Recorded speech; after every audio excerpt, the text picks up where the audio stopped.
Friends, welcome back to my mini blog. রাজযাত্রার শেষ দিনে আমি চলে গেছিলাম রাধাবল্লভ মন্দিরে। আর যাওয়ার পথে রাধাবল্লভের জন্য একটা মালা নিয়েছিলাম। মন্দিরে গিয়ে লাইনে দাঁড়িয়ে রাধাবল্লভকে মালাটা পরিয়ে দিয়েছিলাম। আগের বছরও আমি রাজযাত্রার শেষ দিনে রাধাবল্লভ মন্দিরে দর্শন করতে গেছিলাম।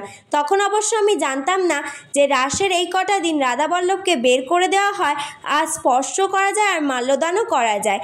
তো তখন থেকেই মনে একটা ইচ্ছে ছিল রাধাবল্লভকে মাল্যদান করব। এই বছর হয়তো রাধা মাধব এই কথাটা শুনে আমার মনের ইচ্ছেটা পূরণ করে দিয়েছে। তারপরে ওখানে দাঁড়িয়ে আরতিটা দেখে নিলাম, দিয়ে চারিদিকটা ঘুরে খানিকটা বসে নিজের একটু ভিডিও করে নিলাম, দিয়ে আবার রাধাবল্লভকে দেখতে চলে গেলাম।